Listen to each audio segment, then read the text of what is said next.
Okay, guys, we're back. Round two, we had a little bit of a tech hurdle. Thankfully, I can hear you pretty well for the most part, Jason, Mhm. even though there's fighter jets that keep flying over. But I don't hear yeah, them. it's not nearly as loud as it was when we did our test. So hopefully everybody jumps over. We'll see. Nobody so far, but I don't know. But I guess we should just get. Oh, there's one. I guess we should just. Oh, hey, there's Connor. Connor, what's going on, man? Good to see you. And if you see him, you can tell Ricky I said hi too. And oh, and there's Matthew. Matthew, I know you didn't hear this, so I'm just gonna say this. If you're cool with me, um, you're cool with me letting people know what we've got planned or what we've been talking about, rather. Go ahead and let me know in the comments. Um, I know I said I'd prefer not to tell people, but you know what? Why not? Gives us something to talk about. Okay. Okay. He said yes. Well, ironically enough, this is the shirt that I was planning on wearing that day, but I didn't have any other clean shirts to wear when I showered this morning. So Matthew's from the UK. And Matthew is actually going to be flying in from London to come here to Arizona to pay tribute to his hero and mine, and I'm assuming a lot of yours as well, Latino Heat, Eddie Guerrero. He wrote a beautiful, beautiful poem that he's already read at Eddie's grave once. Uh, Sorry, I don't know if you guys can hear that, but there's a hot wind and a fighter jet flying over. Uh, but he wrote a beautiful poem that he's already read at Eddie's grave once. And he's coming back and he's going to do it again. And he's going to try to find a way to leave a copy for the family. He's also been kind enough to offer me a copy that I've asked him to sign as well. And so Matthew and I are going to go to Eddie Guerrero's grave together, and we're going to do a video there, which I know I've done a lot of Eddie Guerrero stuff.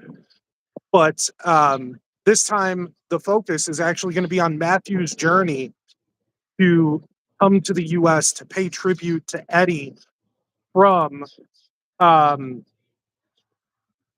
from the UK, and then we're going to go to lunch and we're going to talk about what made Eddie so special to the both of us. And so that is going to be an extremely fun and hopefully meaningful video that I'm really excited to do. So, wow, 35 of you are watching here. And again, if you guys are watching, please, please, please don't be afraid to jump into the conversation. I am reading all of the comments and I will try to get to everybody, but there's no guarantees because there's a lot more of you than there is of me. But and Jason, if you see anything, any interesting comments too, don't be afraid to point them out to me if I miss them. Okay. Um, Okay. but in addition to, hey Larry, good to have you back, man. This unfortunately it's my first live, so of course we're gonna have some tech hurdles, right? But anyway, yeah, talking. Hey, Scott, what's going on, man? Yeah, you're an interesting comment, buddy. So Scott, um, I got Scott in the comments. I wasn't expecting him to be here, but I just want to say that Scott was one of the first creators in this niche of any size to show that he believed in me and that I could do this. So to Scott, thank you so much, man. Um, Jason, man, we were talking. There is so much stuff that I have planned, man, for the channel. Mhm. I mentioned this to you, but I've never mentioned this publicly. But ever since I started thinking about doing this channel, which the reason that, oh, Scott, thank you, man. But the reason that I have Jason on here is because Jason was there for these phone calls, and he'd sit there sometimes for 3, 4, 5 hours. Well, I would just rant and rave about all these crazy ideas that I had for starting a YouTube channel, and how I thought that if I found something cool, that maybe somebody else would find it cool and interesting too. And he's always been supportive, man. He's always been the number one person that has supported me and always told me that I could do it. And so if I was going to do this first ever live, then I could think of no better guest than the guy that was here from the beginning and the guy that always told me that I could do it. Larry, thank you so much, man. I was trying to point this out on the last stream because, we had some tech hurdles, unfortunately. But um, Larry had some very complimentary things to say in my post about this stream yesterday or the day before. And I don't have the comment in front of me, and I can't leave this screen without us losing the stream again. But I want to say thank you too to Larry for being so incredibly kind and supportive. That was very, very nice of you, Larry. But I, ever since I started planning this channel, and Jason, you can vouch for this too, because you've actually given me the idea for a lot of these places. Every time I found something that I wanted to vlog, I would go onto Google Maps and I would put a pin on whatever that was that I wanted to shoot. And as of right now, I literally actually just added another one to this yesterday. But as of right now, I'm sitting on almost 1,200 locations that I would like to shoot. And that's not including things like filming locations or, you know, Jason knows me, my favorite artist of all time is Garth Brooks. And I went through and plotted out probably a few dozen locations related to Garth Brooks's life and his career.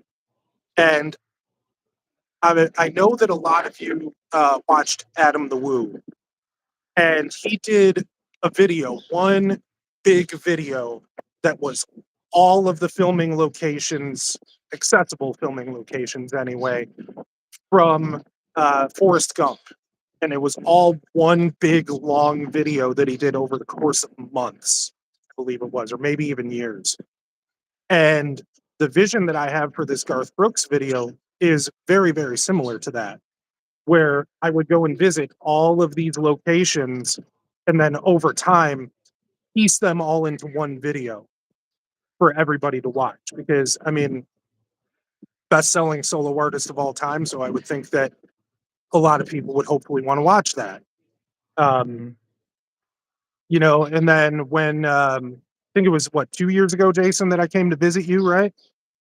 That right. And so when I did that, when I came to Nashville to visit, um, we went and did some stuff too. We actually went to Garth Brooks's studio where he's recorded every single one of his albums. Every Garth Brooks song you've ever heard was recorded in that studio. And that was so cool to see, man. But and then getting to go to his bar too, and getting to hear Friends in Low Places live at Friend. Oh no, wait, no, they didn't play Friends in Low Places. That's right. But it was still a fun time. It was still a fun time. And then we visited George Jones and Johnny Paycheck, and wasn't there one other grave that we saw too? It was one of the Tennessee Titans, their punter. I forget his name though. Yeah. But the point that I'm trying to get across to you guys is there is no limit really to the amount of things that I would plan to do for this channel. Um, I did the math, and if I took every pin on my map currently and we did one every week, it would be enough content for over 20 years. So it's extremely, extremely sustainable. And I'm glad to have you guys along too. And I know there's a few of you watching, some of you just passing through. But again, I want to reiterate, if you guys have something to say, or if you have a question for me or something like that, hop into the comments, man. I'm watching everything. But Jason, you know what? Let me toss it to you. What questions do you have? Hmm. I would like people to know your heart, like what you plan on doing when you make it big, because you will, because I believe in you. You've talked like countless hours about all the good you would do, but all the light you would bring to the world if you just had a chance. And you know me, like in this world and in this life, all anyone needs is a chance and someone that believes in them enough to give them that chance. Yeah. So basically, what you're saying, you want to know how I plan to use the channel to help other people, correct? Exactly.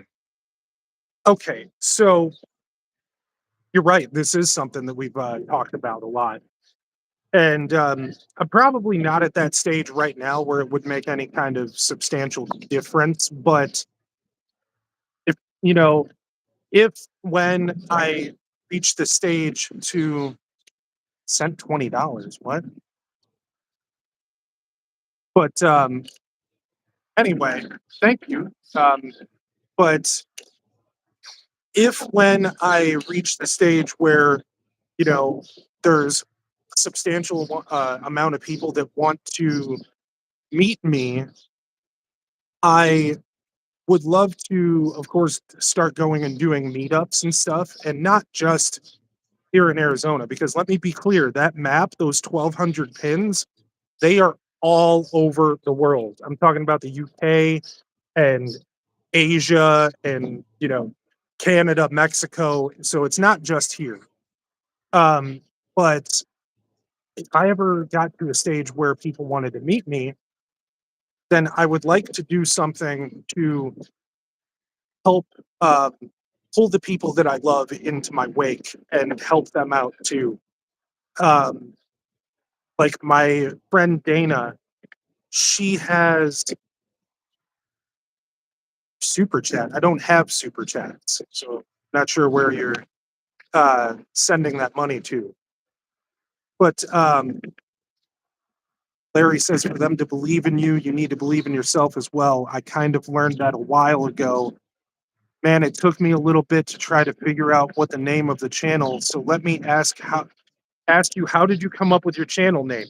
That's actually one of the things I meant to touch on. So let me um, finish answering Jason's question, then I'll get to yours, Larry. But I would love to do things like help out my friends that have kids. My friend Dana, she has, and I'm absolutely going to plug this one by name because she is a fantastic human being. Um, it's Critical Grind Board Game Cafe in Shorewood, Illinois. And they have, I forget how many, but it's over 1,000 board games that you can play. And they also have, coffees, lattes, custom types of toast that you can order there. It's a really nice, friendly, welcoming place. And so if I ever got to a place where people wanted to meet me, I'd like to do something like, you know, do a meetup at Dana's Cafe. And then the only price is just a one item minimum purchase, whether that's a drink or you buy a ticket for the general play or whatever, like very, very, very low cost, but also still helps somebody out. Um, and we'll get back to that too. As for Larry's question, Larry, so that the name is a play on the company that I did the haunted house with. The company that I worked for when I did haunted houses was called Zombie Army Productions. And they produce all kinds of things, but the main business is haunted houses. And I'm not talking about little neighborhood haunted houses. I'm talking about big budget, multi-million dollar haunted houses that you see on like TV and stuff like that. Like these haunted houses, the sets have been used in music videos and movies before. And I'm talking about bands that you have heard of, like Nickelback was one of them. And I was actually on set for watch their music video for Feed the Machine. A lot of that was shot at our two haunted houses, Statesville Haunted Prison and Hell's Gate Haunted House. And most of the extras I can actually name them for you. So, but so anyway, yeah, I was thinking about how, I could use the name to link the present to my past. And so I came up with a very simple name. And the plan is to start traveling for the channel. Company was called Zombie Army Productions. So the name Travel Zombie just felt right, you know? And because they're another group of people that I always want to help too, because they have helped me so many times. They've straight up given me money before when we were struggling, when we were having trouble paying for the bills. And this is long after I ever stopped working for these people, that they gave me a $400 scholarship to go to acting school. All right. Thanks for popping in, Scott. It was nice to hear from you, man. Have a good one. But these people, they gave me a $400 scholarship to go to acting school. And, I never got the opportunity to use it just because, logistics and stuff like that. But the intent was there, And so I've never forgotten the things that they've done for me. And that's the reason why I want to make sure Larry reads this. LOL. Okay, he did. Later, man. Later, Scott. Thanks again, man. But I never want to forget what people have done for me. Like, people like Jason, man, even by just having, supportive, nice things to say, they've contributed to this channel. And so I want to use this channel to give back to them. So, I have no illusions about becoming the next Mr. Beast or anything like that. But I do envy a lot of the things that he's been able to do. Like, this is a guy who he could have built his production studio anywhere in the world, and he chose to bring good paying jobs back to his hometown. So, if that's not enviable, then I don't know what is. So, and I'm not going to sit here and endorse and say everything he does is great, but that is, he wants to take care of his people. He wants to take care of his hometown. And who doesn't want to do that? Like, Jason, I'm sure you have the same philosophy, man. Yeah, intent matters a lot. It matters a lot. Mhm. Of course, you want to help as many people as you can because Right, you know they're all our people. You love everyone. right. Especially like you've heard me talk about them before. I have kids that uh, work at the haunt that I've kind of mentored. Excuse me, but kids that work at the haunt that I've kind of mentored over the years, and these kids, some of them they come from not great backgrounds. Some of them come from abusive homes and things like that. Some of them they might not have food. Sophia loves 695. Hello, thank you for coming. But some of these kids they might not have food at home waiting for them after the show, and so this company that I worked for, they made sure that at the end of the night everybody got fed, every last person. Nobody had to leave without getting food. And I'm talking about it was home cooked meals too.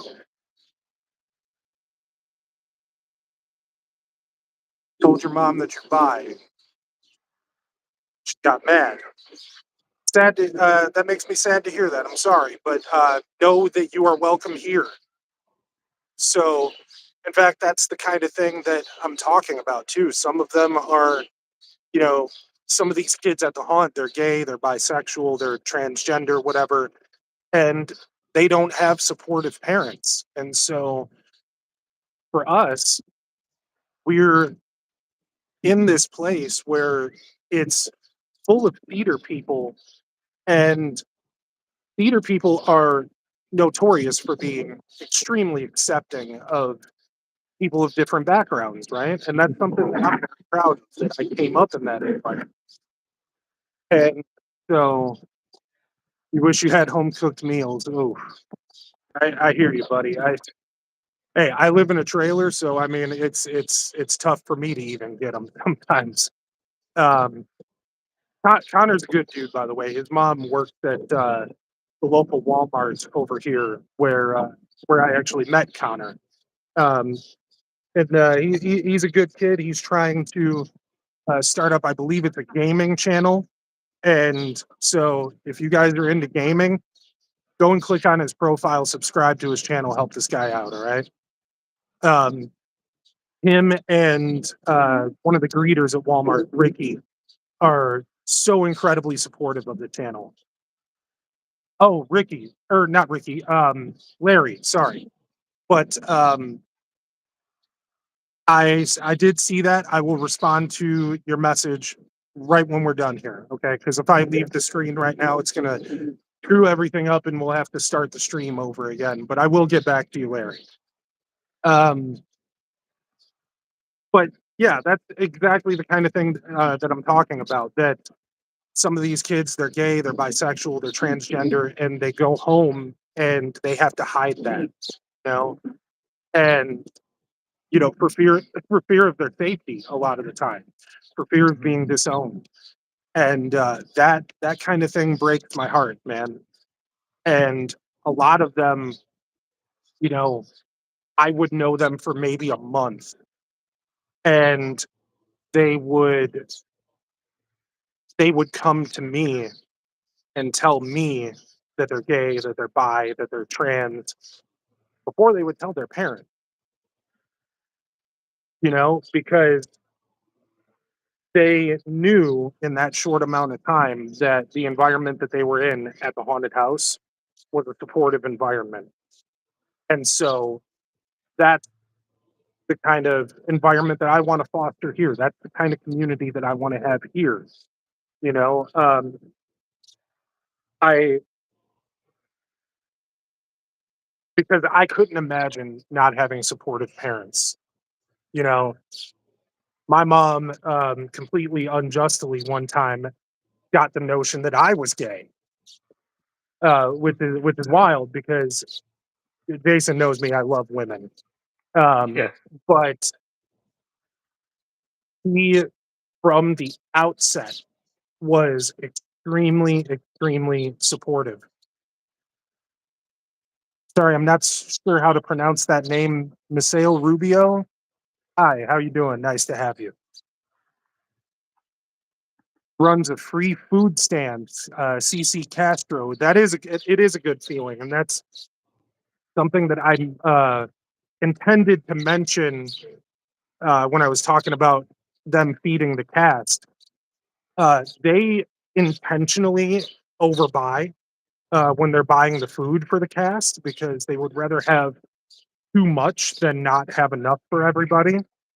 And so they'll go and they'll buy so much food. I'm talking about you got to feed like 250 people or something like that. And it's just two older women, the boss's mother and aunt, that are cooking dinner for all of these people. And so they'll make things like the favorite among the cast, at least when I was there, was goulash. And oh boy, was that goulash delicious, man. And so you would do that at your haunt too. So that's awesome. I actually love that that's becoming a precedent in the haunted house world. And what they would do with the overstock with what they um, hadn't used at the end of the night is if they knew that there was somebody that there that was struggling, that maybe didn't have a lot of money or didn't have a lot of food at home, they would either pack up the food and distribute it among a couple of people, or they would find one person that really, really, really needed it, and they would give it all to that one person. Just give all of it to them. No charge, no questions asked, nothing. And a lot of the times they wouldn't even they wouldn't even ask for it. It's just somebody would hear that like they're struggling, and then by the way, I 100% agree with Scott that you should always keep uploading. That he gave me some great advice too, and I will always appreciate at Scott on tape. Yeah, man, that's part of what I've noticed. You know, I got some really great advice from Scott. Larry, you were there to see it. Um, but the channel has taken a turn for the better since I started implementing those things. And so I absolutely plan to listen to more of Scott's advice. And hopefully, eventually down the line, whenever he's back in Arizona or I'm in Toronto or whatever, I hope to eventually shoot some stuff with Scott, man, because I had a blast hanging out with you guys. I had a blast meeting Scott, and of course meeting you too, Larry. Which Larry actually mentioned, and this is something for you guys too, um, to potentially make you want to subscribe to Larry's channel as well. One of the filming locations videos that I plan on eventually doing is Bill and Ted's Excellent Adventure, because Bill and Ted's Excellent Adventure was filmed almost entirely here in the Phoenix area. And Larry actually worked on Bill and Ted's Excellent Adventure. So if you want to ask Larry about that, go and subscribe to his channel, leave him some comments, ask him some questions. I'm sure he'd be glad to engage with you guys. But yeah, that's the kind of thing that I want to do. And Larry, by the way, you're doing a great job helping me keep this community going by asking questions too, because I wasn't sure what we were going to talk about um, during this thing. So, um, and Jason, thank you for being here too. Having you here has been such a great comfort. Hmm. Do you have another question for me, Jason? Yeah, what do you have upcoming to shoot? Because you have like all kinds of places around you. And, like, where would you like the first place you would like to shoot, like outside of your general area, like maybe a good Oh, road trip or something? that's a real tough one. Um, Sign something for me when you're famous. Absolutely, Connor. Absolutely. In fact, I'll probably see you at Walmart at some point. We can take a picture together. but that's a tough one, man, because like all of the places that I pin on my map are things that I'm excited about. I do not want to do anything that doesn't excite me or interest me. Because if it's something that I'm not interested in, then the passion's not going to be there when I'm talking about it. But I I think the easy way to go would be going back home, and home for me is suburbs of Chicago.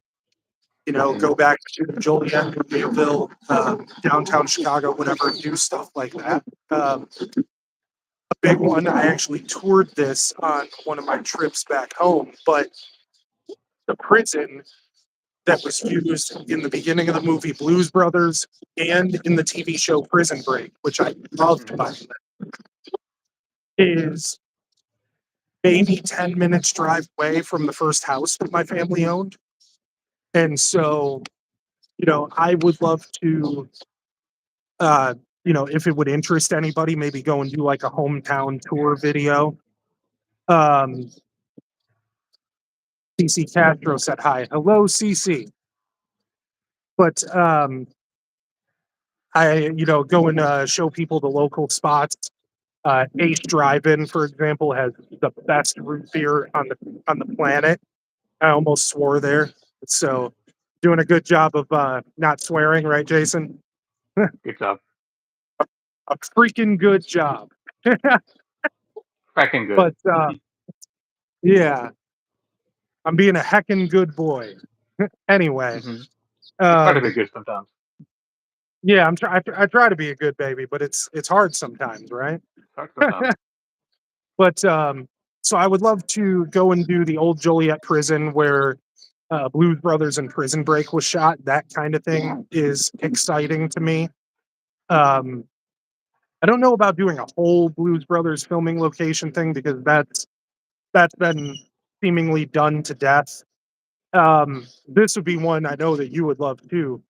Um, Larry, hey Chief, didn't know if you know stuff like this. I'm sure you do, but you can make people moderators and managing moderators on the stream so they can put their link or others. That um, I did not know that. I'm actually just starting to learn how to do this kind of thing, and like the reason we had the issue with the headphones earlier, Larry, was because when I was here on Sunday, I made the stupid move of coming here on an 80-degree Sunday when there would be 1.5 million people here. So I wasn't able to hear Jason. So I had to bring headphones. I had to buy this little cheap pair of headphones here because I thought I wouldn't be able to hear him. But um, now I can hear him just fine. And thankfully, the chat's not going too fast for me, so I'm able to relatively keep up with it. CC Castro, you're right. The prison would be cool because just going through there um, and walking through the different areas. Number one, they've actually labeled some of the spots from the movies, like the yard department where they had to dig the hole in the yard department warehouse. They actually knocked out the concrete in the floor and recreated that hole. Now, that was shot on a soundstage somewhere. That part was not um, shot at the prison itself, but the soundstage is an exact replica of the room that's actually there. So they knocked out that hole in the floor to make it look just like it did in the show. Um, when I was there, and I love what they're doing too because it's run by the Joliet Area Historical Society. It's the same people that run the local museum that shows the history all about the trade routes and the canal that goes through Joliet. The same canal that my dad actually used to work on. And so, but what they do is they take all the money that they make from tickets and merchandise and stuff like that from people visiting the prison, and they reinvest all of it into rehabbing the prison. And so, welcome back, Connor. I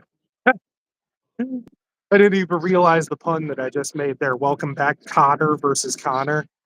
Hmm. But I anyway, caught it. showing my age a little bit there. But Hmm. never watched the show. Uh, but they take that money that they make from selling merchandise and tickets to the prison, and they use it to rehab the prison. And so stuff that's burned down because it sat abandoned for the better part of 20 years after it closed. Like when they shot Prison Break, it was only like a year after this place closed. And it was at the time when it was open, one of the most vicious, dirty, disgusting, roughest prisons in the entire country. And it was at Arnold Bullshit. I'm not sure what that means, Larry. um, but and so it was kind of always at the center of um, prison reform debate within the government and stuff like that. But so when I was there, they were in the middle of rehabbing the chapel that was there. And the chapel, you've seen Prison Break before. the chapel where um, Michael and Link meet in the show. Matthew's got to go to sleep. Glad I could make it on live. Looking forward to seeing you soon. Blessings, Matthew. Good night, Matthew. Thank you. Thank you for joining us. And I look forward to seeing you next month, man.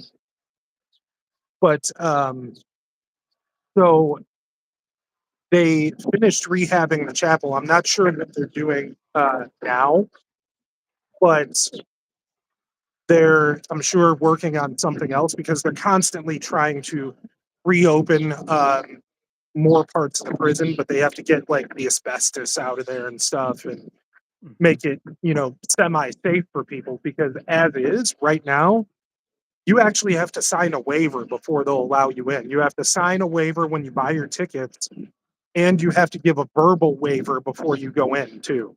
So they're not playing, man.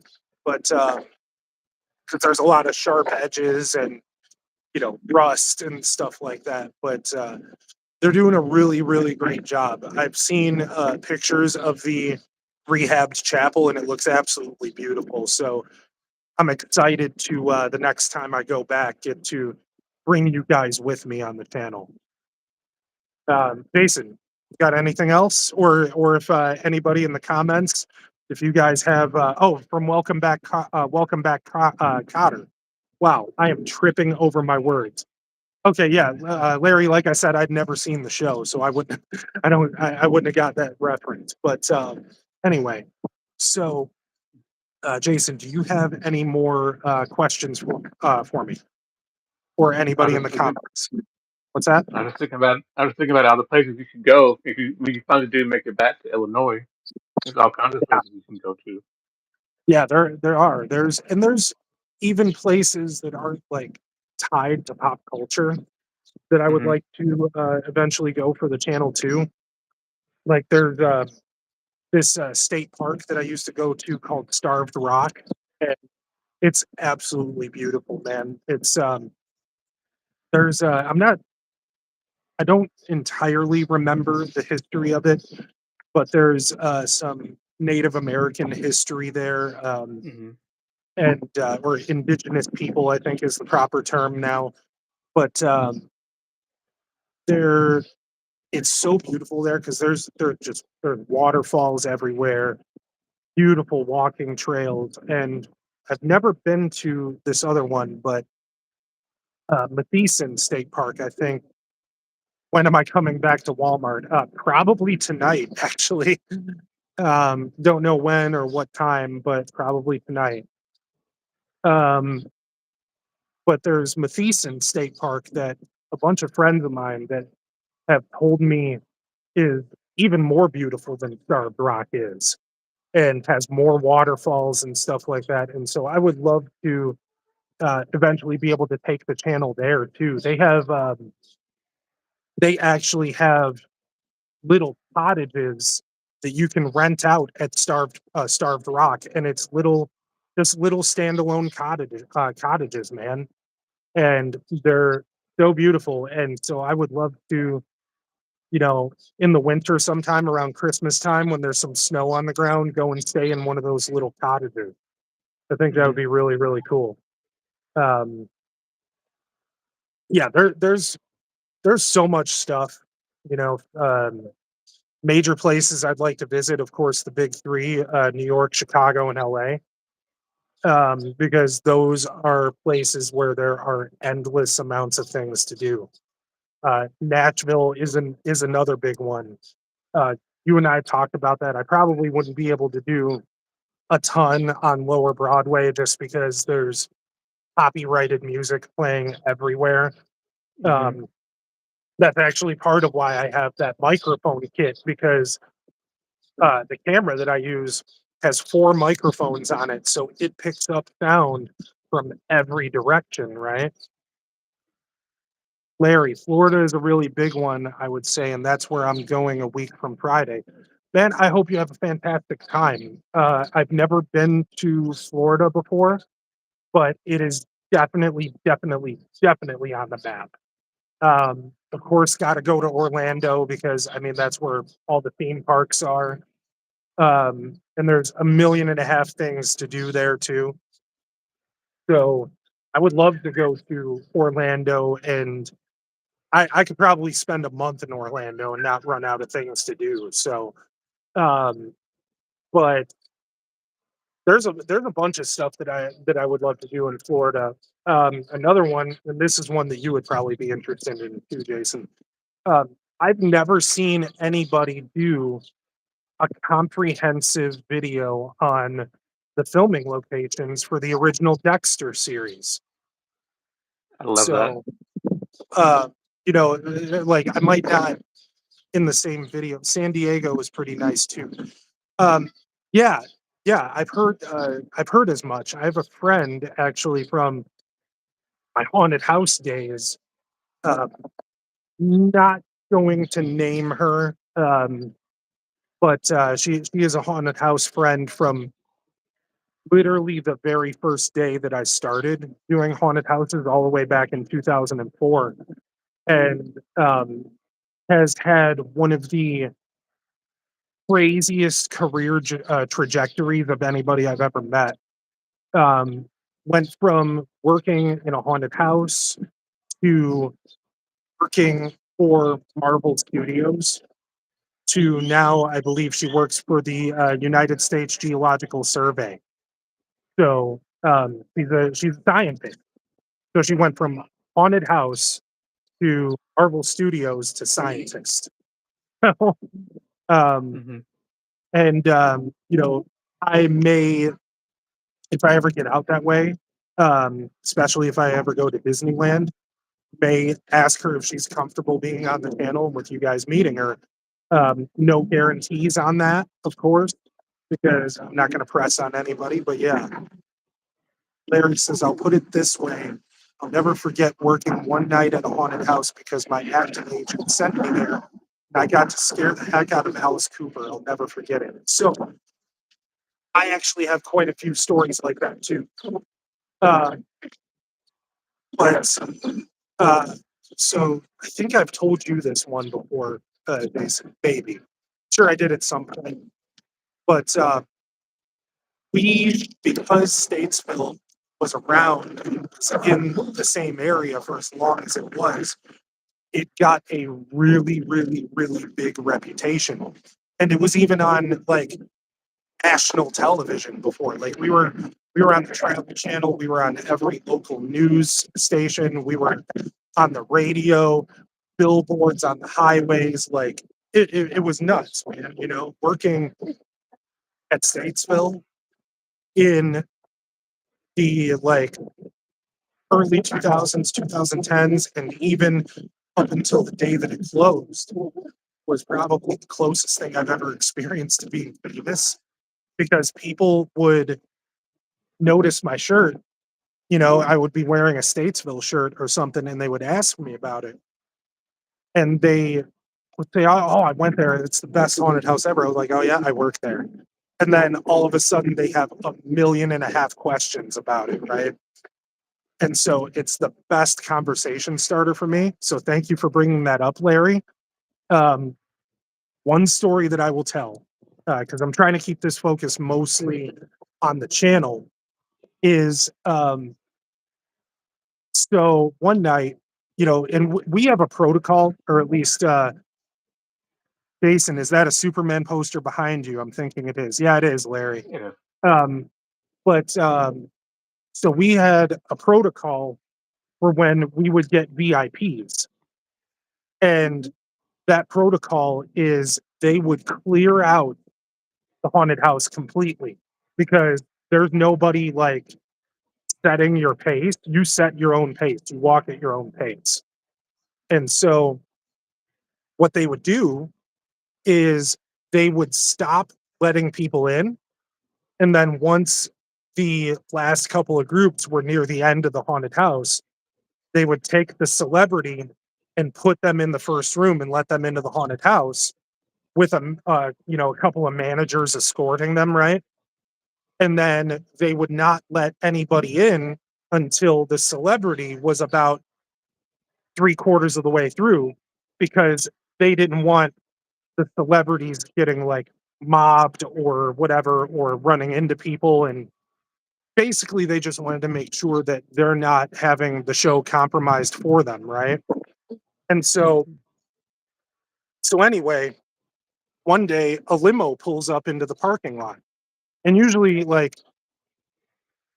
sometimes they'll know when a celebrity is coming, their team will call beforehand or whatever and let them know so they can prepare, but not all the time. And so this particular night, a limo pulls up into the parking lot, and these people get out. It's a pretty big group, and they get in line to buy a ticket. And a security guard notices one of the people there is like massive. I'm talking about like I'm 6'5", and this guy is probably taller than I am, or around the same height, and like probably 200 to 300 pounds of pure muscle, right? Like massive, massive guy. And he's got his hat pulled low, he's got a hoodie on and clearly trying to be very low key. But this guy got a glimpse of his face, and so he radios back to management, and he says, guys, Brian Urlacher is here. And he's waiting in line for to buy tickets.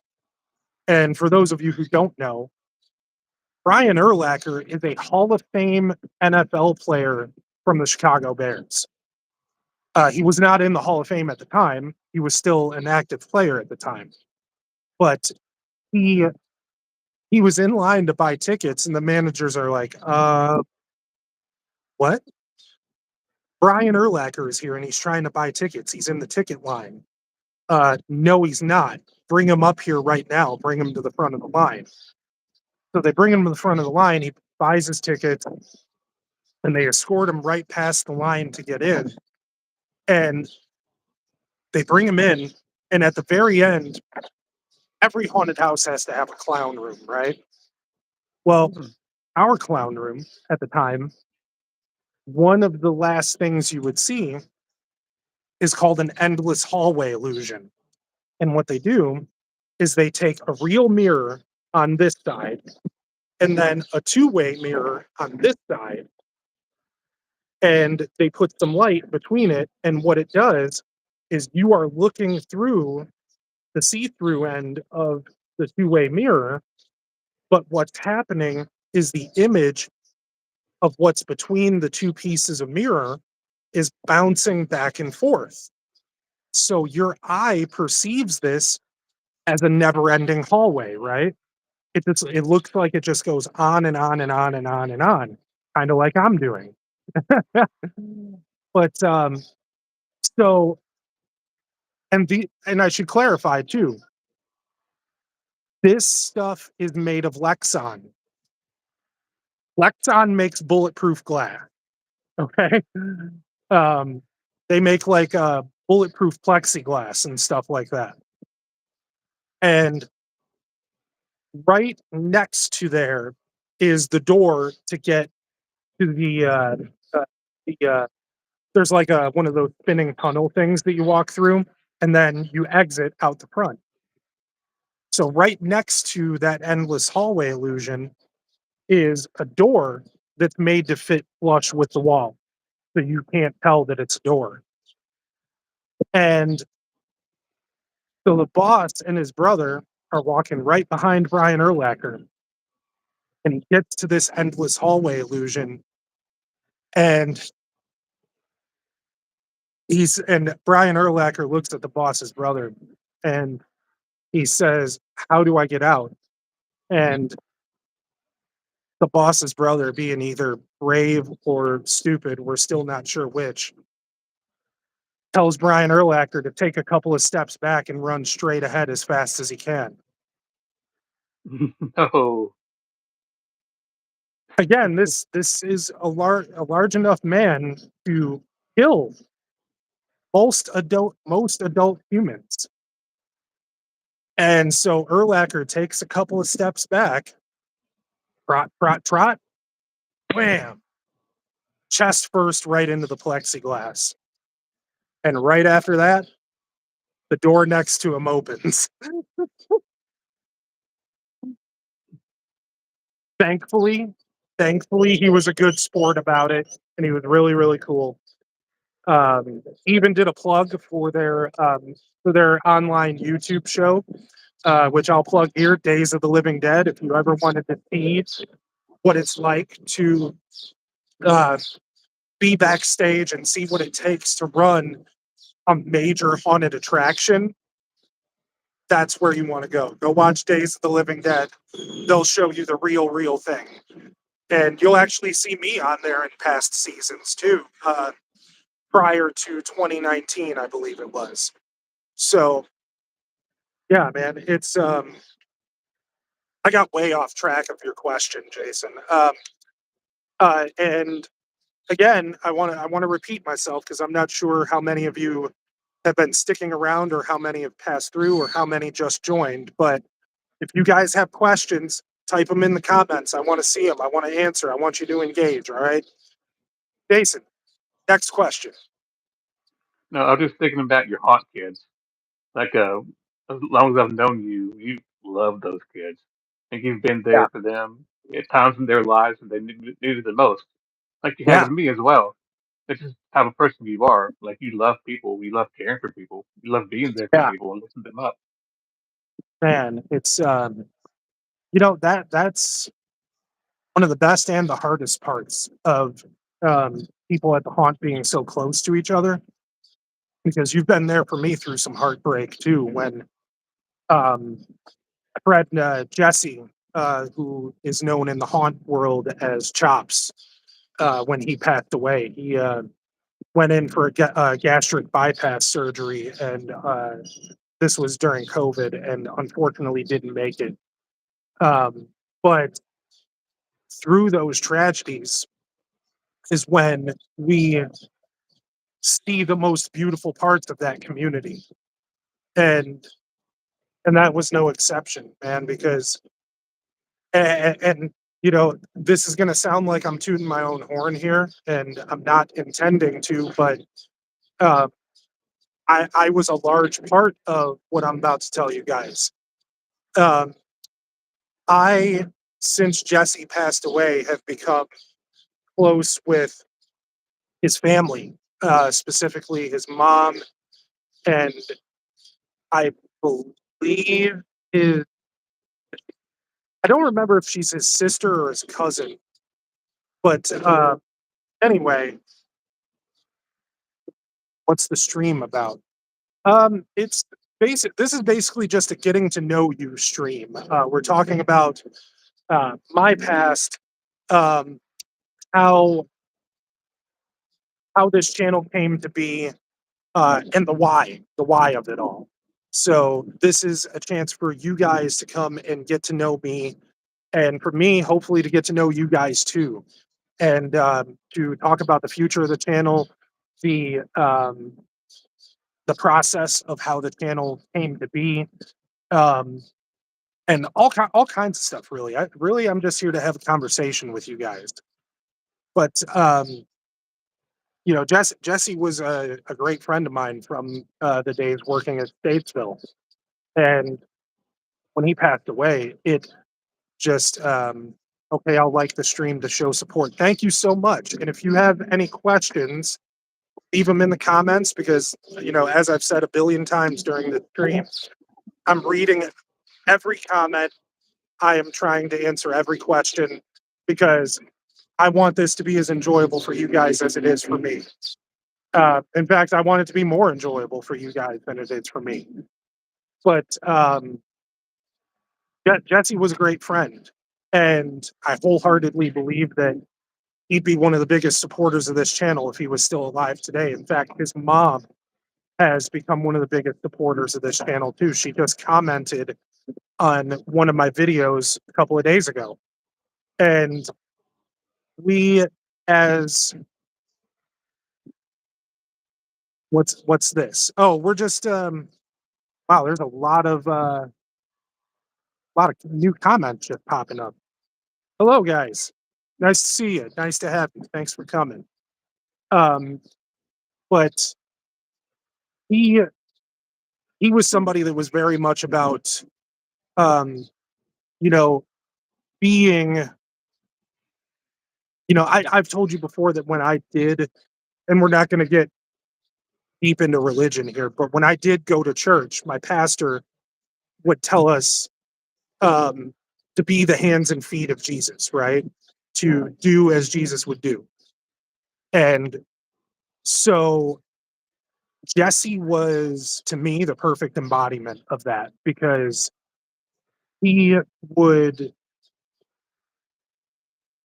anybody that he saw at the haunt, he would, if he saw that they were sitting by themselves, he'd go sit with them and talk to them. And he would make them feel welcome.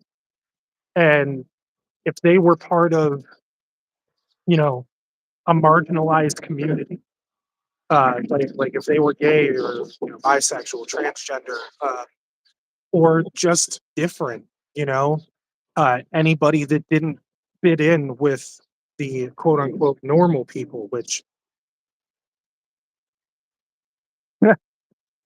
no, I'm not on a computer, I'm on my phone.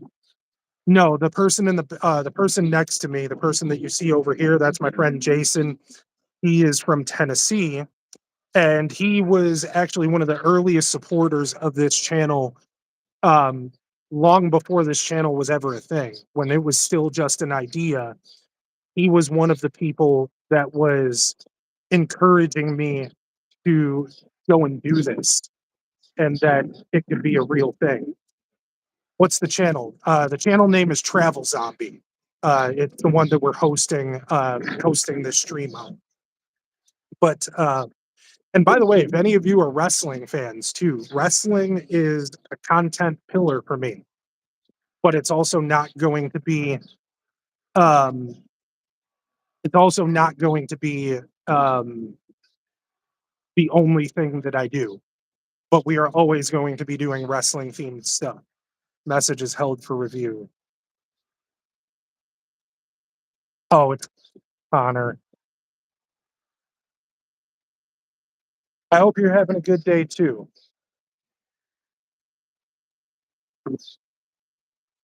Another okay, there we go. I think I just approved your comment, Connor, because it held your comment for review for some reason. But anyway, so what happened when Jesse died was one of the. Oh, thank you so much. You're very nice yourself. What happened when Jesse died was one of the coolest things that I've ever seen any community do, and that is from the second that the haunted house community, and not just the people that worked with him and knew him, but I'm talking about the haunted house community at large. The second that they found out that he had passed, people leapt into action. And so um, things like um, I'm not going to give last names, but we'll say Chris. He's one of the guys that works on Days of the Living Dead, that um, that show that I told you guys about, that shows behind the scenes of the haunted attraction industry. And Chris commissioned a comic book artist that, and I'm talking about, this guy has done work for Marvel, he's done work for DC, and he commissioned a piece from this guy, um, that I won't say what it was because it dabbles in politics, and I want to stay out of that. But he commissioned this really beautiful piece that embodied Jesse and his beliefs really, really well. And I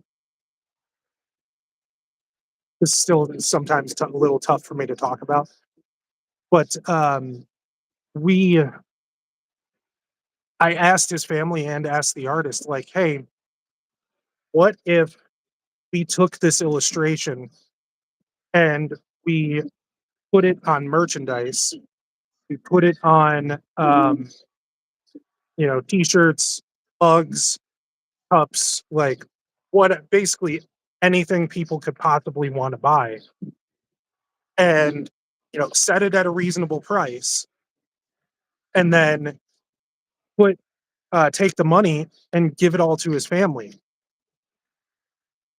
Um, I got to go too because where I live, it's dark outside, and I have to go to bed. Bye. Hope you both have a good day, night. Katrina, thanks for coming. Have a great night. Sleep well. Um, but so we took all of that and we put it on basically anything that people would want to buy. And, because I figured that way it would give the people that loved Jesse a chance to have something to remember him by, and also at the same time help his family, right? And I kid you not, within 2 or 3 days, we had like $300 or $400 worth of merchandise sold. So, and then uh, fast forward about a year later, this group of Haunters Against Hate that uh, they specialize in supporting LGBTQ groups, inclusivity. Uh, they they basically sell merchandise, and then they use the money that they make from their merchandise to support LGBTQ organizations across the country. And it was founded actually in the wake of the Pulse nightclub shooting, run by a guy named Paul. Again, not going to use last names, but anyway, if you just got an ADD, yeah. Hey, I have ADHD too. That's why this stream is such a mess, and why I'm so over here, then down here, then up here, and you know. But so anyway, I bring them up because they were having at the time their first ever Haunters Against Hate event, and they were having an award ceremony, and they wanted to have an award for somebody who embodies, the welcoming and kind spirit of my friend Jesse McDonald. And so, with the permission of his family, they made the Jesse McDonald Award. And which, by the way, I was found out that multiple people nominated me for it, which was which was nuts for me because I stopped doing anything for any kind of award a long time ago. I do stuff because either I like it or because it's the right thing to do. So um, the idea of getting an award just for, in my mind, just for doing the right thing and for remembering a friend of mine and doing something to help his family was like, what are you talking about? Like, so anyway, um, the winner of the award was announced, my friend Ashley, and which was perfect because Jesse and Ashley were closer than Jesse and I ever were.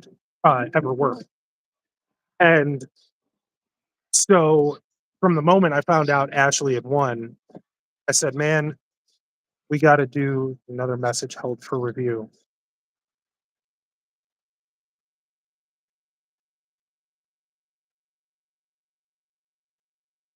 But anyway, um, did you see that one, Jason? Hmm. It is good to Yeah. help others. What was that?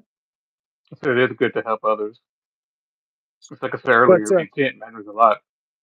yeah, but so anyway, I So I said, man, this seems like a great opportunity to help the charity out this time. So I went to the same artist that did the previous illustration and I asked him, hey, you know, how much, what would the commission be if I wanted to do a high resolution image to put on like t-shirts and stuff like that? Like how much would you charge me for that?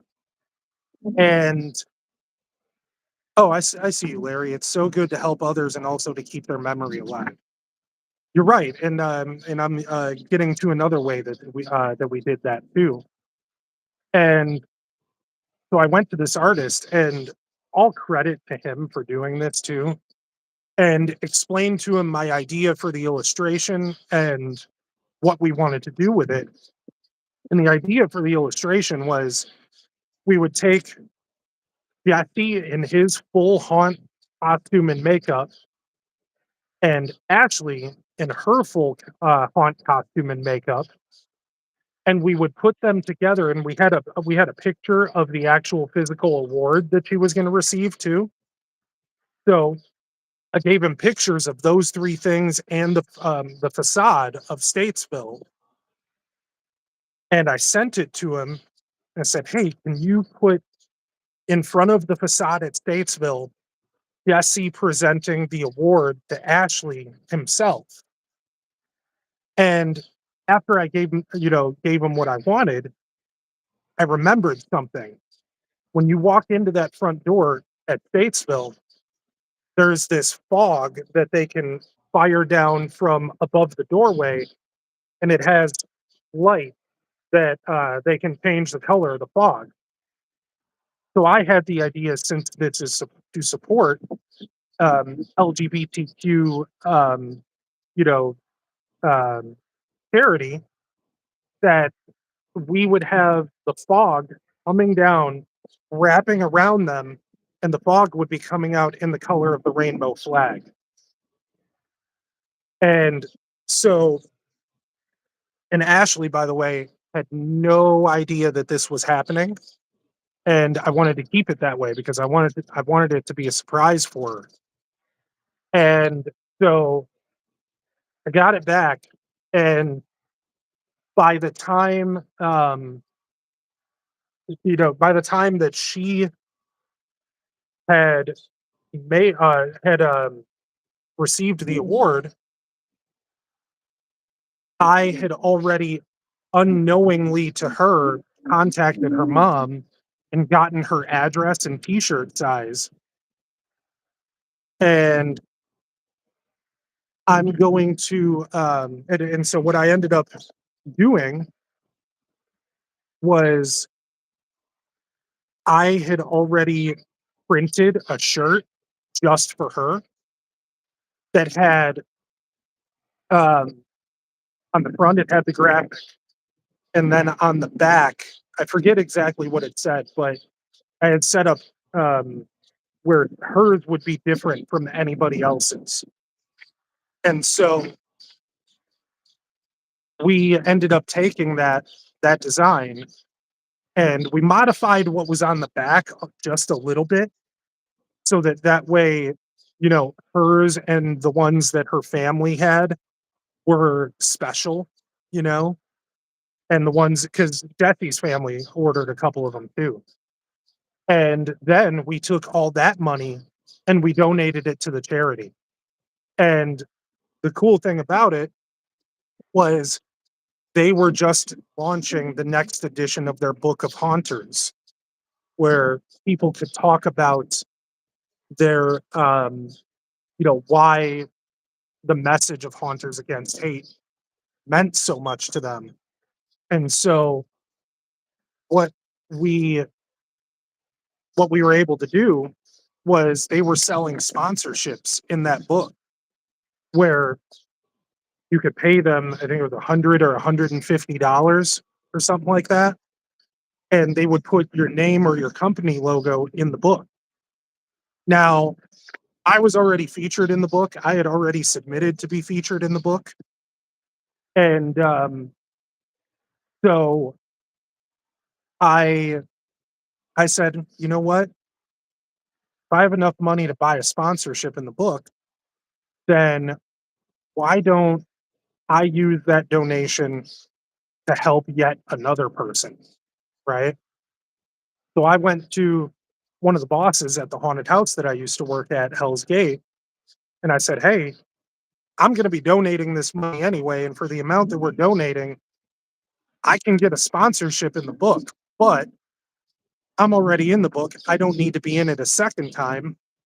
What if I gave you guys the sponsorship and we used the money to made off of the merchandise to pay for it, and all of the money still goes to charity? And they said, yeah.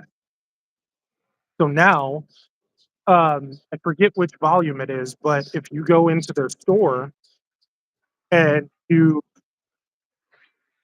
buy that book, you'll not only see me in the book, but if you go to the back, you'll actually see the uh, the logo of the haunted house that I used to work at. So that's really, really cool to me, and I'm checking the time now. Um, you said NXT starts in what, 7 minutes, Jason?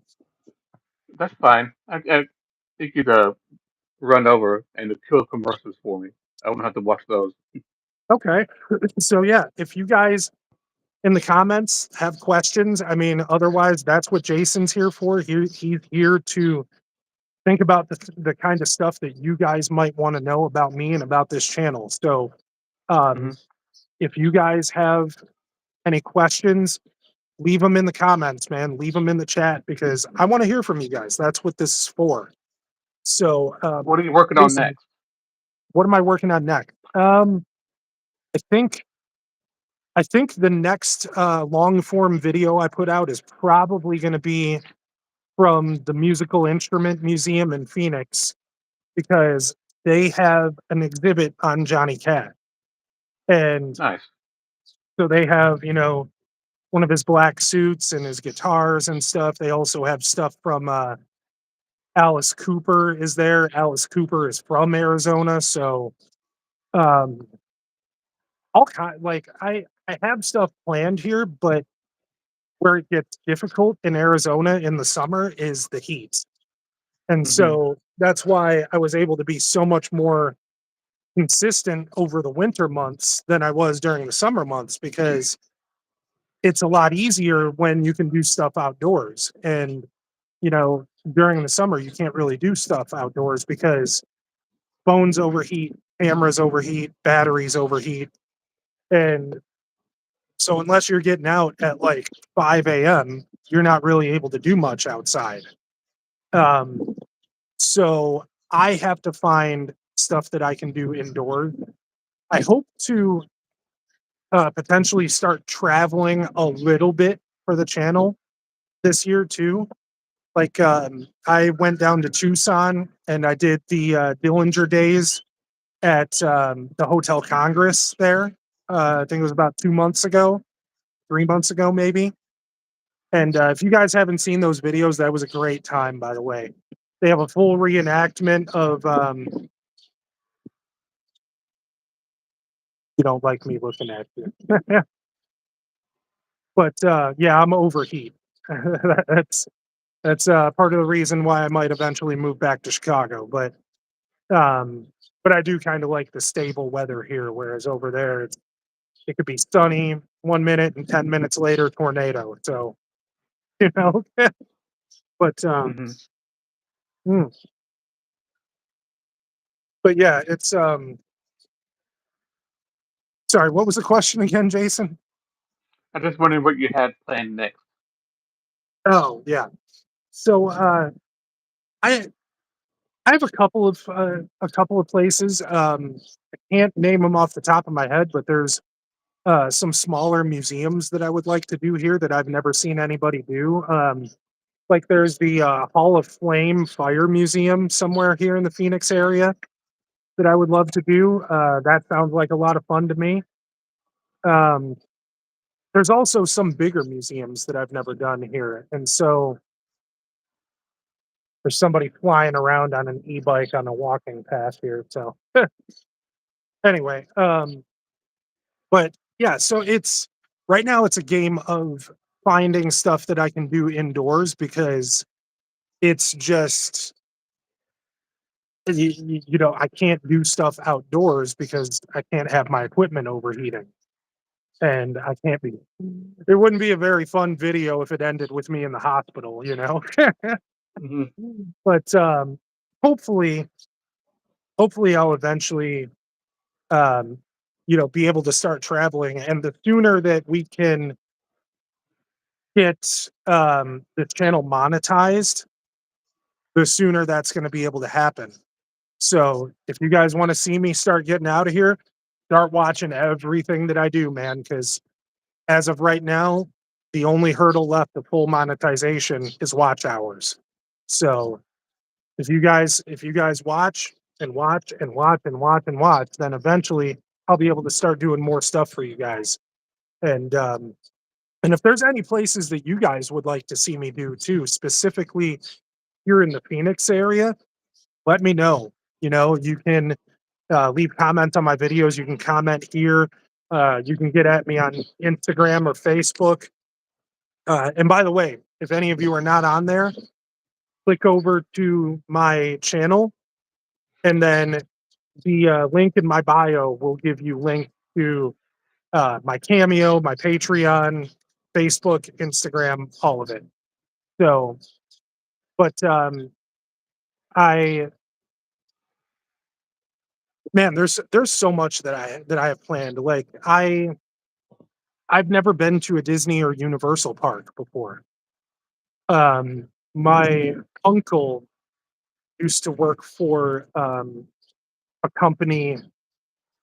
I won't say what company. Well, it's my uncle Brad, and that's as far as we'll go in identifying. Who's that? Chibi. That's Chibi. Mhm. He's such a good boy. But my uncle, we'll just say that he made really, really, really good money at this job for a very, very long time. And he every year he would pay for a week's hotel stay and a week's park hopper passes to Disney. And can you hear me okay with the wind or Mhm. okay? So he would pay every year for a week's hotel stay and park hopper passes for the entire family. Now, mind you, Dinosaur Museum in the downtown Phoenix. Yeah, I would love to do that. I love dinosaurs. One of my favorite museums, the Field Museum in Chicago. They have the largest and most complete T Rex skeleton in the world, named Sue. So that's something I would love to do. Uh, but my uncle, mind you, he would pay for all that, and my dad had five brothers, so six boys, and I think all but two of them were married, and all of the ones that were married had kids. And so this is not a small family, you know? And that's only his side. That's not including my mom's side of the family. And he would pay for everybody. The only thing he didn't pay for was food, souvenirs, and travel. That was up to everybody to pay for on their own.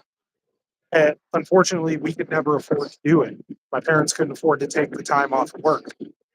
And so it's a goal of mine to one day hopefully be able to take my mom to Disneyland and Disney World, um, so that we can experience that together.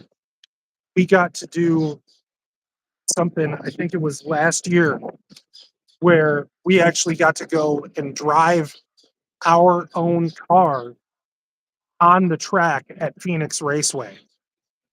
And I was going to do a video on that, but it wasn't. It just wouldn't. I couldn't find a way to make it work. So maybe down the line we'll do it again, and I can find a way to make it work this time. But Um, but it's bucket list stuff like that that I want to share with her. And the way that I look at it is if I share it with you guys, then that means that's a memory that I will always have too, where because one day he's not going to be here anymore. And I want to be able to remember those things. And if videos on this channel are my way of remembering those things, then man, I would love to share that with you guys. And I would hope that you guys would enjoy having those shared with you too.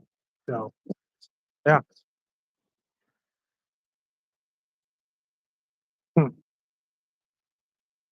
Being a good boy drinking water instead of soda. Mhm. But man, yeah, I love museums. So if you guys like museums, you're gonna love this channel. I already did 2 videos at the Arizona Science Center. The most recent one I did on their Pompeii exhibit, where we got to go and see some of the actual plaster casts of the voids left by people who were vaporized.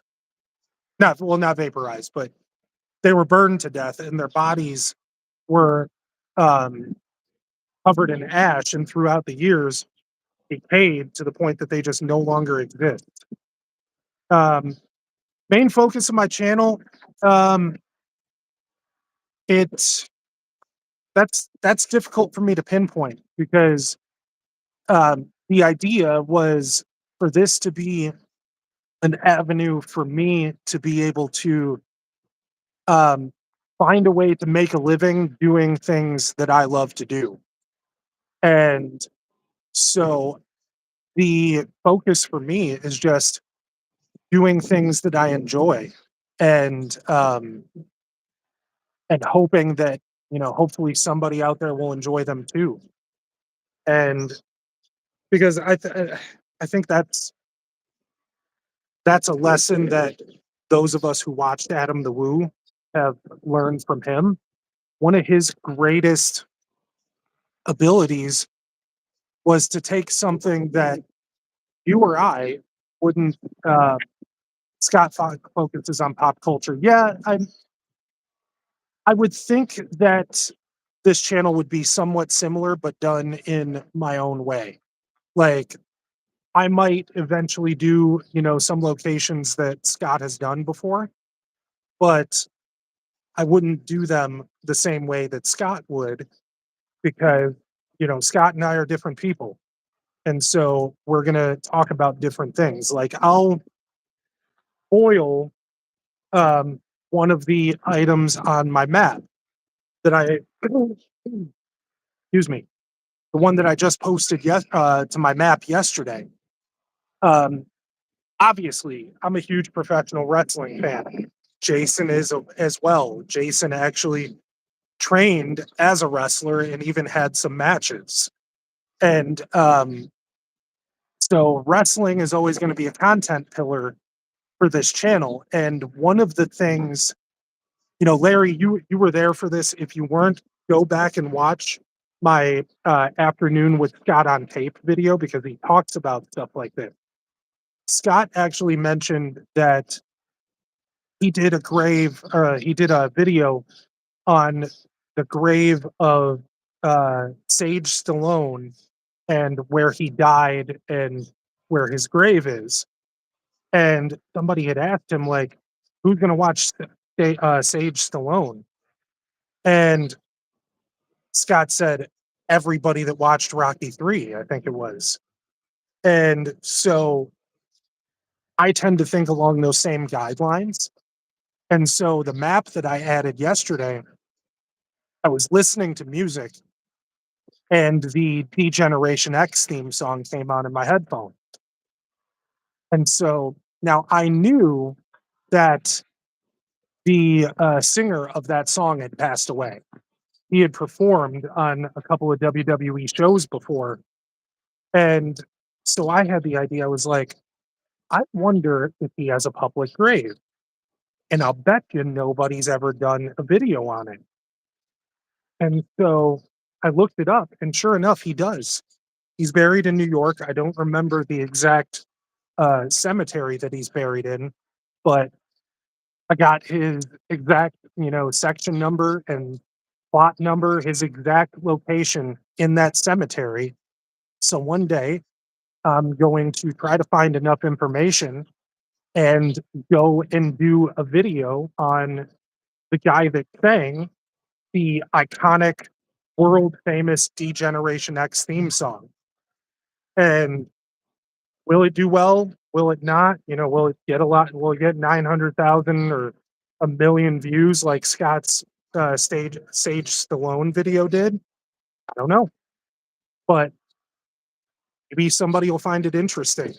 Maybe somebody from his family will eventually see it, and that's part of the reason why you do a grave is so that nobody ever forgets that person.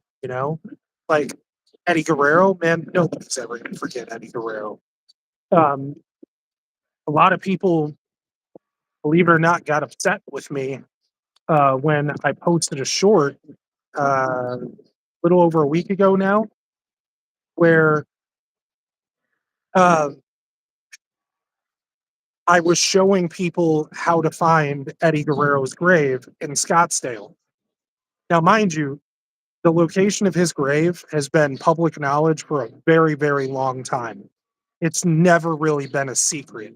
In fact, like, footage exists of his family walking to that part of the cemetery with a lowrider and all that. So, given that it's not a secret, I didn't see any issue with telling people how to find it. In fact, I view it as actually helping people because, you know, Rey Mysterio got there for A&E before. That I mean, that's a national television station. So you can't tell me nobody's ever seen it, nobody has ever found it before. Like, they've seen it, they found it. Um, you know, Find a Grave has his exact plot number and section listed. If you go to the office, they'll even take you directly to Eddie's grave themselves. That's how I found it for the first time. And so I look at it as these people, their concern comes from a place of love and respect for Eddie, that they want to protect him and the sanctity of his grave. And that's all well and good. But that's not the way to do it. The way to do it is to look at his family's wishes. And you guys saw him in here. He was in here a little bit earlier. Matthew, the guy that's going to be flying out here from London in a couple of weeks, he took video of himself reading that poem at Eddie's grave the last time that he was here, and bought a bunch of cameos and sent. I can totally understand where you're coming from, but also there are some people out there, some family, some friends that also like to keep the privacy of their loved one. It's about respect. I'm getting to that actually. So Matthew, he bought a bunch of cameos from. One of them was from Eddie's widow, Vicky, and a bunch more from people that worked with Eddie. And not only did she love that he went to Eddie's grave and, love the poem and love the video that he sent her and all that, he actually tweeted it out. Um, Eddie's wife, his three daughters, have all been incredibly supportive and vocal about being in support of people going and visiting him because they feel that that's how you keep his memory alive. And so to me, while I understand and respect how these people feel, wanting to keep the sanctity of Eddie's grave. I I care a lot more about his family's wishes, and it's clear to me that his family does want people to go and visit him. And so that's why I went and posted that short, was because I figure it's it's going to help the office, number one, because they're not going to have so many email. Oh, I'm not sure what you're talking about there, Larry. Um, it's going to help the office because they're not going to have as many people where are coming into the office. It's supposed to be amen. Oh, okay, I got you. Hmm. But they're not going to have as many people coming into the office and asking them where Eddie's grave is. And also, the directions being readily available is also going to make it so that um, less, so that strangers' graves are not being trampled by people who are looking for Eddie. And another fun fact too, if you guys ever choose to go there, and I have full videos on both of these people on my channel. Um, just about 7 or 8 spaces to the right, about 100 feet away from Eddie, is superstar Billy Graham, who officiated Eddie's services. Thomas Kennedy, hi, hey, how you doing? Nice to have you. But so yeah, I understand people's concern and I respect it, but yeah, that's it does it doesn't mean that they're right though. Hmm. Oh, you glitched out on me, Jason. Oh, I'm here. Okay. Can you guys still hear us? Because we glitched there for a second. Let me know in the comments if you can still hear us okay.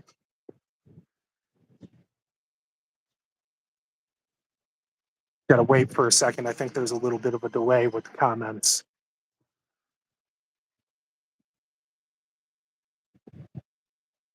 Perfect. Thank you, Larry. But yeah, as far as a single theme, I don't know if I'm going to stick to. I don't think I'm going to stick to one specific thing, but it's going to be, if you look at the kind of stuff. Jesus, that bird was loud. I'm sorry. It was. You heard it too. Hmm. That thing scared me, man. But yeah, the overarching theme is just anything that I personally find exciting or interesting. And because the way that I look at it is, if I find something interesting or fascinating or exciting, then hopefully you guys will too. One of the greatest compliments that I've ever had from anybody who has watched this channel is, Connor's still watching, so he'll know who I'm talking about, was from Ricky. Ricky is a greeter at my local Walmart, and he watches everything that I do. And so, oh, you liked. Thank you so much and welcome. But these birds are being real loud over here. But one of the greatest compliments I received was from Ricky, where he told me that he's not really a baseball guy, but he watched my banana ball video that I when I went to. And for those of you who don't know what banana ball is, if you've ever heard of the Savannah Bananas, that's their league. They have a whole league around them now. There's 6 teams. And so I went and saw them when they were in Scottsdale at Salt River Fields. You heard the bird too, didn't you, Jason? But so I went and saw them, the firefighters and the Texas Tailgaters at Salt River Fields. One of the most incredible experiences I've ever had, by the way. 6 hours of nonstop action from the second I walked in the door. But Ricky, he had told me, I'm not really a baseball guy, but I sat down and watched the video, and I would go to a game after I saw that. And I said, whoa, like, because that tells me that it's not just what I'm covering that people like, that it's me that they like too, that they're enjoying what I'm doing, and I am making them excited about what the subject is. And so the only way that I can think of to do that is to do things that I am passionate about, to do things that excite me, that interest me. Like one thing that I've thought about doing that I think would be fun for you guys, and you can let me know in the comments if you think this would be interesting, is on one of my October trips back to Illinois, which I don't go back every year, it's only every couple of years, doing some kind of vlog where it would show you a day in the life of a haunted house actor.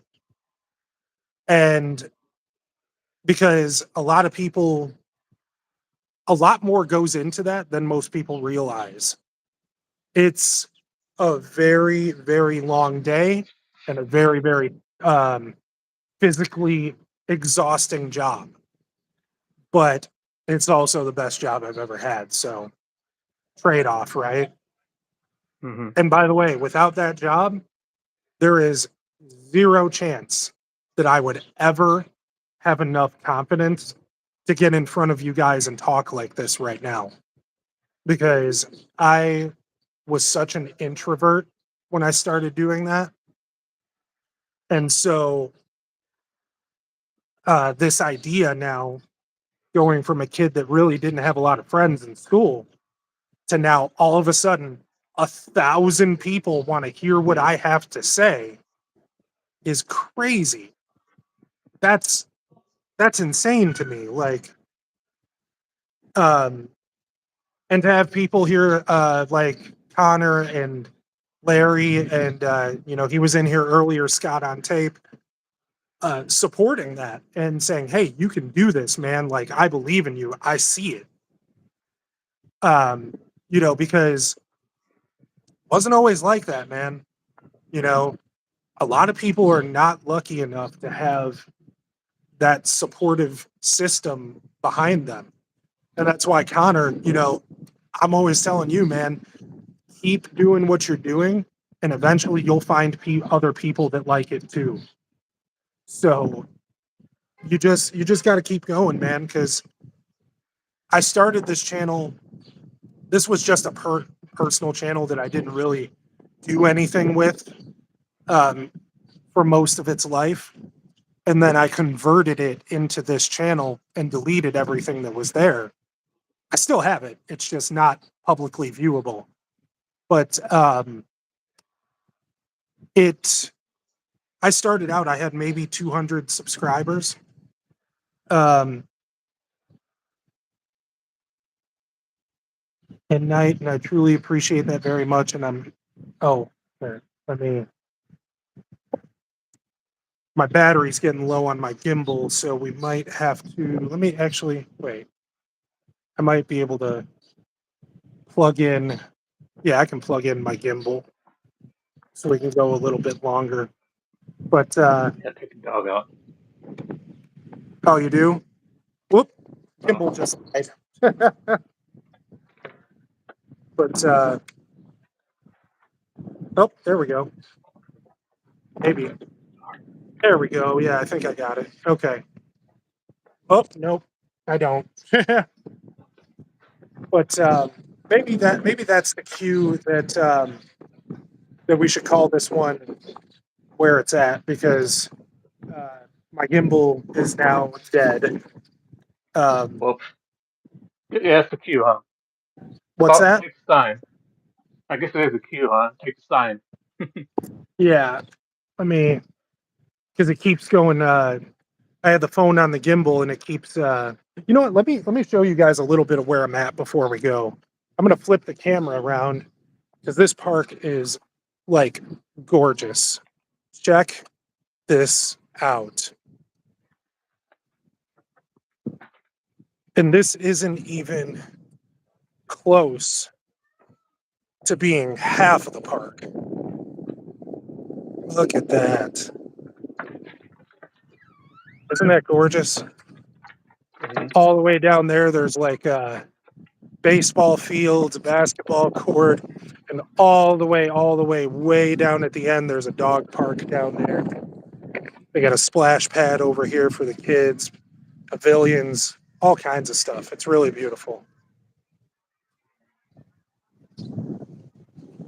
But yeah, yeah, the gimbal set up. but but yeah, I would love to. I would have to figure out how to do the day in the life of a haunted house actor thing. Uh, you know, whether I would have to plant a camera somewhere in a corner or something like that. But Jason, are you still there? I think we might have lost Jason, but yep, we lost him. Oh, he's back. There you are. Yeah. I lost you for a second, but yeah, I don't know about. Hey, Connor, don't blow up my spot, man. I'm. I gotta get rid of that one. But I got 1,000 subscribers, man. I don't want people knowing where I'm at. But yeah, man, it's I would have to figure out how to do that one, like logistically, how to get the footage and all that. But yeah, I mean, if it's something people would like to see, then I would love to do it. But anyway, Jason, it's about half an hour into NXT now, so I think it's about time we wrap up. Could be. All right. Well, I guess it's about that time. And so I'm going to give you guys a chance to say goodbye before we sign off here. But man, you guys have completely neutralized any nervousness that I had about doing this. And so, and that's, everybody in the comments, that's you too, Jason. Um, so I wanted to say thank you to everybody because, like, you look at, I don't know if you'd be able to see it, but on my watch, 100 beats per minute. So we're down from 120 when I got here. Hmm. But Had a good turnout as well. yeah, we did. We had a real good turnout, and thank you for Connor and Larry for sticking around and seeing us through the tech hurdles. And I think it was Cece that was in here too. I'm not sure if she's still watching or not. But so thank you to you guys for popping in, and I know he's not in the room anymore, but thank you to Scott too for popping in. It was nice to see you guys, and I guess now it's time for my signature sign off. And with that, I must bid you all adieu and say goodbye and good night.